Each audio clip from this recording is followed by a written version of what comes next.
Ladies and gentlemen, it's just an honor to have with me Jeffrey Epstein on the broadcast today. Jeff has quite a career. This is the founder and president of the Healing Wounds. He's dedicated 40 years of his life to real estate and mortgage banking and marketing and business management, media relations, and counterterrorism. And now Jeff is devoting his life to helping Gold Star children. Welcome to the broadcast, Jeffrey Epstein. Well, thank you, Denise. It's so good to have you today. And ladies and gentlemen, I have to tell you, it's so good talking to Jeff. Prior to coming on the broadcast, this man has had so much experience, and it's just great to talk to him. He's a wealth of information. Jeff, you started a nonprofit organization that's dedicated to helping Gold Star children. Who are these Gold Star children that you're helping these days? Well, these are the children, unfortunately, that have lost parents in service to the country. And also, Denise, we're prioritizing their interests, but we're working with other children also that lost parents in service to community. Sadly, and I think everybody's heard the figures, probably 65-75% of all military-related casualties right now are resulting from PTSD-induced suicides. So they're not all Gold Star. 65% to 70% right. are dying. And those were figures that were provided to me by the U.S. Army in August. And originally, Healing the Wounds was founded as a charitable organization, chartered to help these kids in every way that we could, to help develop them, to mentor them, to cultivate them into becoming productive, contributing citizens, successful. Right, children that lost their parents while fighting on behalf of the United States of America. These are these are Gold Star children, and now you're saying that many of these children are not only have lost a parent to fighting on behalf of the United States, but many of them now have also lost a parent because of the problems associated with PTSD and suicide. So right, and I do want to differentiate that a Gold Star child or Gold Star family are immediate relatives of members of the U.S. Armed Forces who have been killed in combat or in support of certain military activities. And we originally founded Healing the Wounds to basically be there for them and also for the children of law enforcement officers that are killed in the front lines. Excellent. You know, right, in their communities. But we've expanded to include these others because there's such a large number of them that lost parents in service, or rather as a result of their service. And these children really need help, and there are very few organizations out there that are doing anything to help the children. Them. So Jeffrey, as valuable as the others. So well, of course. Right. Prioritize the interest of Gold Star children, but we're going to help anybody that needs us. Okay. Now tell us, Jeff, what exactly is Healing the Wounds do? As an organization, you're a charitable organization. What kind of work are you doing? What kinds of activities are you doing to help these young people who have been traumatized by the death of a parent that was, fighting in combat, a Gold Star youth, or another child that has just lost a parent due to suicide? What is Healing the Wounds about? Tell us.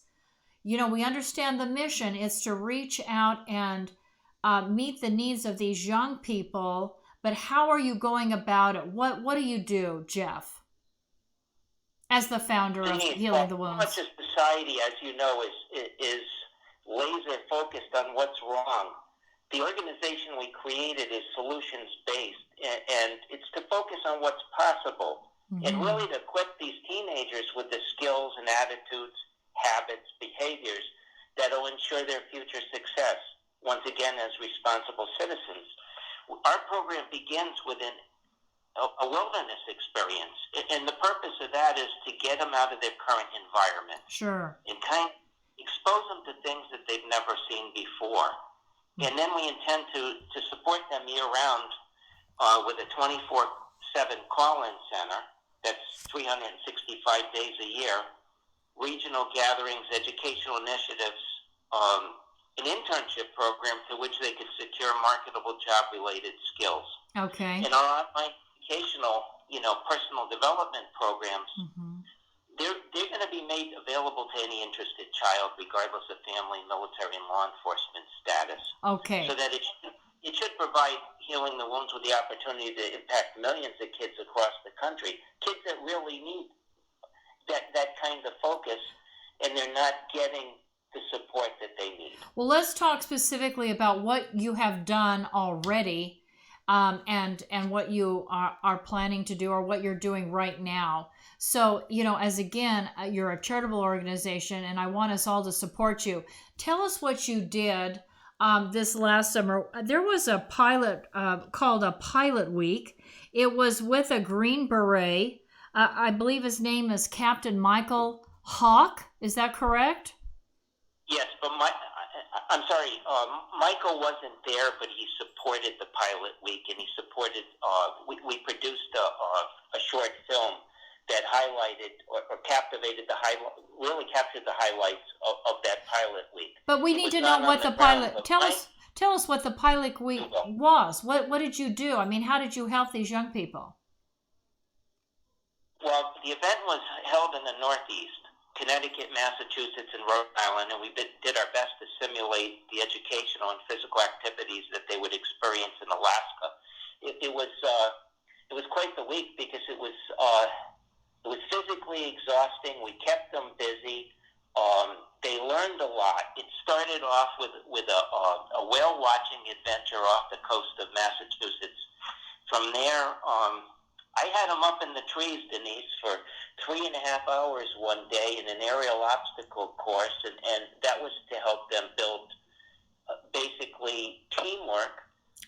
Just a minute. Aerial obstacle course. Now that sounds fascinating. Yes, it was zip lining between stations that were 40 feet in the air. And how did they do that? Jeffrey, how did they do that? I mean, tell the audience. I mean, how do they do that? They're in some kind of aerial activity. So tell us exactly how that worked. Well, they were strapped in for safety reasons, and these kids were afraid, some of them, to even go up that high, but they conquered those fears. And I think the most important part of it was they encouraged each other along. And in a full week of every activity that I ran them through, we saw nothing but acts of kindness. Not one of them condemned anybody, made fun of them. Everything was like, you can do it, we're rooting for you. And it was just an incredible experience for me to witness this. Why do you think? It just shows you that you provide them with opportunities, and they excel. And it was all about building leadership, providing them an opportunity, giving them an opportunity to be leaders and have fellowship. So why do you think they were so supportive of one another? They didn't tease each other, but they supported and helped encourage each other to carry on. What do you think that was about, Jeff? I think it stemmed from the acts of kindness that we showed them, and we were very respectful of them. Mm-hmm. And some of these kids came from some very tough environments at home, dangerous neighborhoods, fractured families, and they don't have that level of support. They don't have the opportunities to excel. Mm-hmm. So when we put them in the mix and brought them together, it was so awe-inspiring to them. In fact, Denise, on top of that, I want to mention something. Mm-hmm. So 3.5 hours in the trees in 90-degree weather, brought them down, took them out to dinner. We left dinner, and I put them in a 3.5-hour course that was basically was an American Heart Association course, and not one child that was there, not one of these teens that aged from 11 to 16, years of age, I don't think they blinked. I don't think they yawned. Their full attention was captivated by two instructors that certified them in first aid, CPR, and the usage of AEDs. And by the time they left, the only thing that they cared about was getting the certification card so they could go home and prove to somebody else that they could save lives. Ah, that's wonderful. And of course, you taught them a very practical skill. You taught them several practical skills. And CPR, cardiopulmonary resuscitation, is so extremely important. Especially, when you never know when anybody's going to have cardiac arrest or some other kind of, serious abnormality, and you've got to administer CPR. That is really an important skill. And you, of course, you said you taught them some other kinds of first aid measures to take. Of an AED, a portable defibrillator. Right, for CPR. Thing I wanted to share with you, which was there's a reason that I did this, and it's part of the permanent program that's going to take place in Alaska. In February of 2018, I was honored with an opportunity to serve on a national task force in the wake of the Parkland, I'll call it a massacre. And we brainstormed for 48 hours to come up with different recommendations to advance to the administration. And one of mine was, I kind of feel very strongly about this. If you teach kids how to save lives, they'll be far less likely to take one. Good point. I think that's a good point. State and CPR. No, I want to emphasize what you just said to the audience. You are teaching young people, some of whom are living in dangerous situations, not so good neighborhoods, and you are teaching them how to save lives. And certainly that must help inspire them and cause them to sort of change their thinking if they're thinking about maybe the need to take a life. That's incredible. I think that's wonderful. Training young people how to save lives. Less inclined than to take a life. Also providing them with certain skills that if they decide to continue on into the medical field in certain levels, we're showing them they're certified. They've got something to lead with. They've got something in their hands of value, and that was really important. Or even if they wanted to go into a police academy or into the military, all those things are incredibly important. As a case in point, my daughter, she's 18 now. When she was 17, she put herself through an intensive course, and she was certified as a paramedic. That first summer alone, she was, as part of the classwork, she had to go out on ambulance runs. Mm-hmm. Here's a girl that couldn't stand the sight of blood in May. But by the end of July, she had already saved a half dozen lives. Oh, my. That's incredible. And I was so proud of her because she actually ended up, I don't think I could do it, but she ended up traking somebody by herself. She actually ended up traking somebody all alone. Wow. Because most EMTs never have to do that, and they're scared to death of doing it. And here this 17-year-old traked somebody and saved a 34-year-old woman's life. Ladies and gentlemen, EMP, emergency medical paramedics, EMPs, right? Those that are working on ambulances that help save lives every day. That's incredible, Jeff. So tell us, you mentioned to me that the United States Army alone said that they have 20,000 children to refer to you, that they want you to take under your wing with the healing the wounds. You're going to need some support for that. We can't entertain all of them with the summer program. Right, but you need help. You need help. 20,000 children just under the Army alone. Right. On the wings of the Army alone that they intend to channel in our direction. Yes. And they also offer to network us with their counterparts in the Navy. And then we've got law enforcement. And sadly, every week I post 3 or 4 law enforcement deaths across the country. Officers killed in the line of duty, and they're leaving too. So this program, you've got a summer program every year to sort of take children out of themselves, out of their neighborhoods, maybe out of a rough family situation, and take them into the wilderness teach them survival skills, teach them how to make it, teach them how to save lives, other kinds of educational training Right. programs. It's all back to nature. How healthy? I mean, how healthy is that mentally and physically and spiritually? That's incredible. If people want to support your organization, Healing the Wounds, how do they do that? You have a website. Tell us about Yes, your website. it's healing, right. It's healingthewounds.org. Once again, it's healingthewounds.org. Right. And I'd invite people to visit the site, read a couple of the articles that were posted by Captain Michael Hawk. And something I'd like to add at this juncture, Denise, it's educational too, because we have 3 college professors on board, University of Alaska Fairbanks, their backgrounds on marine biology, oceanography, etc. Great. 2 or 3 of them are going to be on the ground up there with Captain Michael Hawk. And one of the things that we did in the Northeast during the pilot program is we took them out on vessels to a barrier island with a marine biologist. They pulled nets. They captured specimens, measured them, weighed them for oceanographic or oceanological research for the University of Connecticut. We'll be doing that type of stuff up in Alaska. Additionally, the kids will be exposed to at least a dozen different potential career opportunities.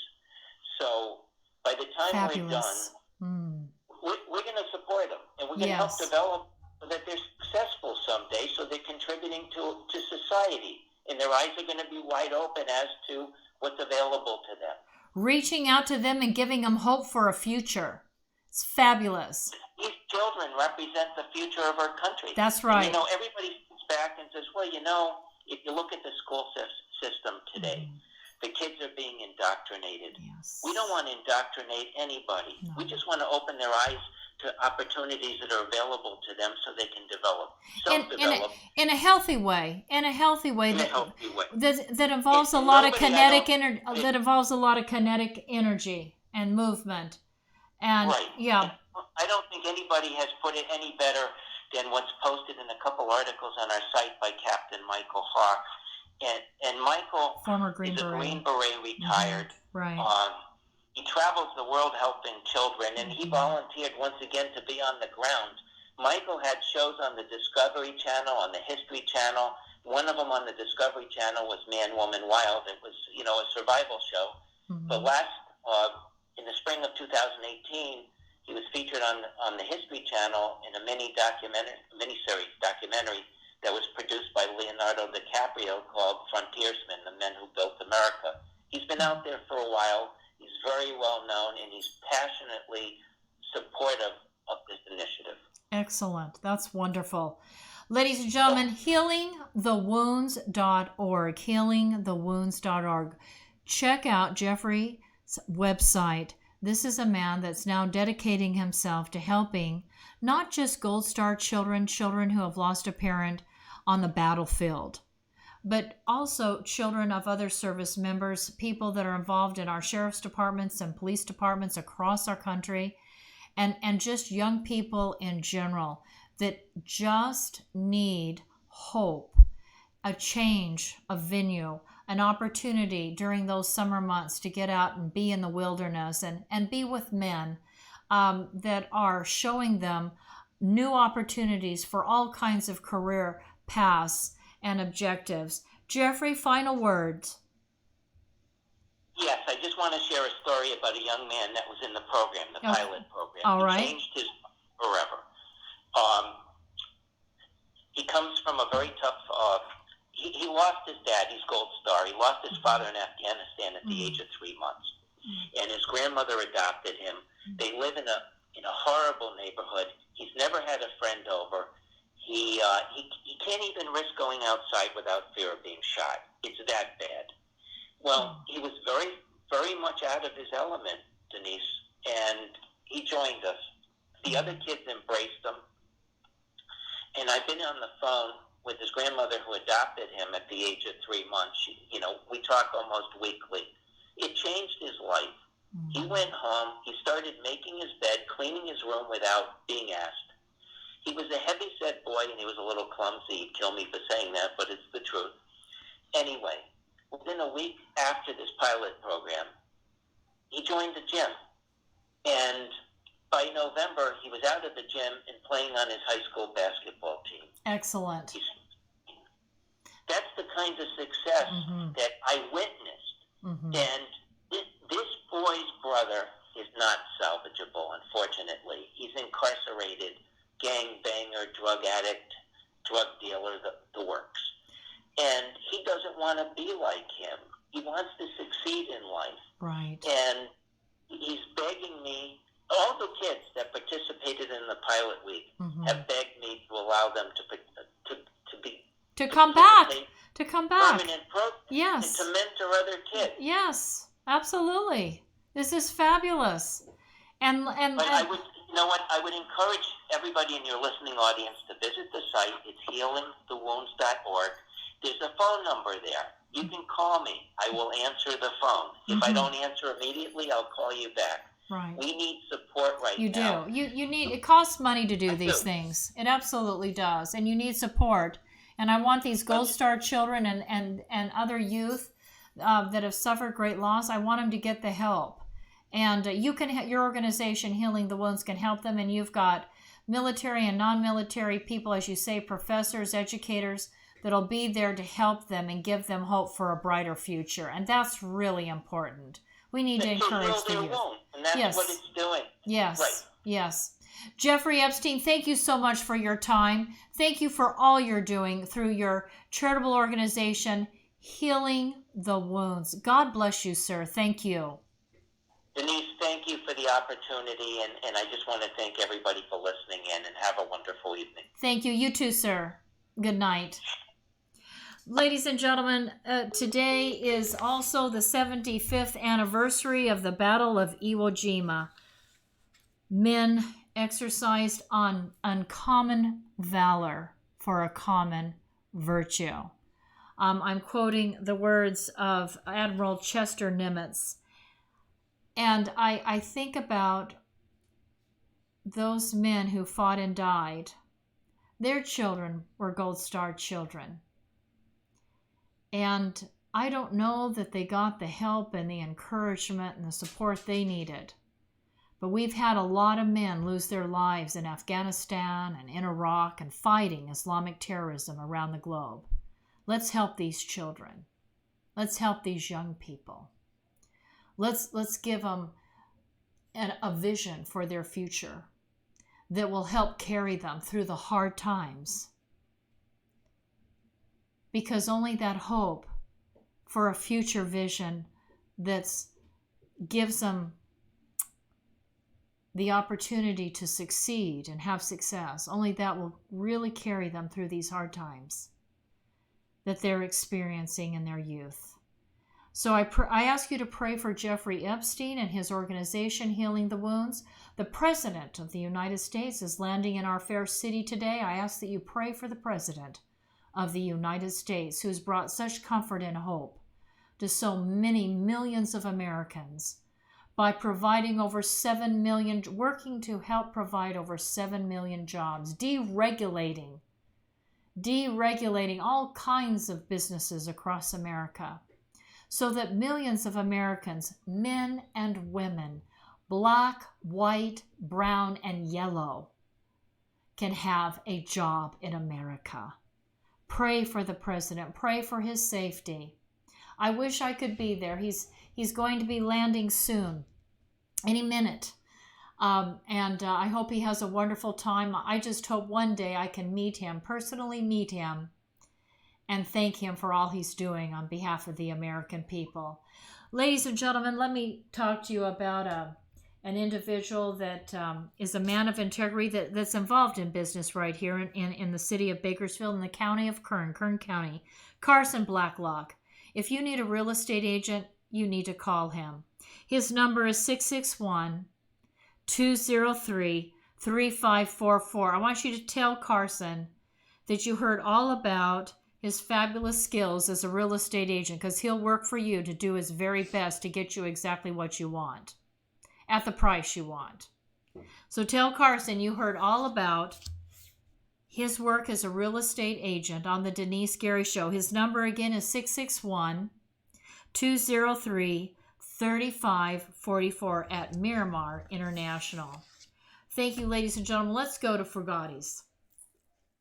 I want to tell you about a place I love to go, Frugati's Italian Restaurant. Very few locations here provide seating outside in front of a fabulous water fountain with an atmosphere that is reminiscent to me of eating outdoors in Venice. This is real Italian food by real Italians. And what makes it even more so is owner Ralph Frugoletti, who nearly a quarter century ago brought a wood fire oven from Milan, Italy to make, like his mother, fresh homemade bread and pizzas. Moreover, Frugati's Restaurant offers you not only the very best in Southern Italian cooking, even importing the finest ingredients for authentic Italian food, including a fitness menu. After all, Ralph has represented the United States and Italy, competing in the Master Championship Games. He knows all the right food for good fitness, so check out the menu. After today's broadcast, run over to Frugati's Italian Restaurant and Catering at 600 Coffee Road here in Bakersfield. And after a Friday, Saturday, or Sunday service, stop into Frugati's for a great lunch. I'll see you there, and tell Mr. Ralph Frugoletti that Denice sent you. Salute. Bon appetit. President Trump has correctly stated that economic security is national security. And in the Tehachapi Mountains of Kern County resides a United States defense contractor, Denice Products. Here is the Silicon Valley of the aerospace industry, right here in East Kern. Denice Products is a forward-leaning manufacturer and distributor of hardware sold to major defense and aerospace companies. We're talking about Boeing, Lockheed Martin, United Technologies, Northrop Grumman, Raytheon General Electric, and on the list goes, as well as to every United States ally worldwide, including Israel, America's most important strategic ally in the Middle East. And for everything that flies, Denice Products is providing the parts. And with me today is the president of Denice Products, Scott Baker. Hi, Scott. How you doing? Scott, tell us why you believe this corner of Kern County is the hub of the aerospace industry. Well, this portion of Southern California here out in the Antelope Valley, it contains, some of the most cutting edge technology going on in aviation today. We have some of the UCAS programs with unmanned technologies going on. We have Edwards Air Force Base out here who's doing continual testing in their area. We have the Naval Weapons Station up there at China Lake doing some fantastic cutting edge stuff, cruise missile technology, and those things are going on. We have Scale Composites locally doing a lot of composite technology, which is new. We have SpaceX, which is a private one a private entity putting things into space now. This area is the growth center for aviation's future, and this is the area I think that as a nation we need to be concentrating some of our effort and taking this technology. And as we all know, with the space program from Apollo years ago, out of these technologies, we the private sector are going to reap some of the benefits of that. Thank you, Scott. Ladies and gentlemen, Scott Baker, president of Denice Products. Ladies and gentlemen, welcome back to the Denise Gary Show. We really need to hear from you, and we needed to hear from you yesterday. So please, go ahead and pull out that envelope as I'm speaking. Write on the envelope, the Middle East Initiative. Then write down P.O. Box 82162, Bakersfield, California, 93380. And write that check or money order out to my nonprofit educational foundation, the Middle East Initiative. If we're going to continue doing this podcast and bring in information you're not going to hear anywhere else, I'm going to have to hear from you. We've got to get support for this broadcast. So thank you for sending in whatever you can, even if it's just $5. Every little bit helps pay the bills. So thank you so much. We'll see you tomorrow.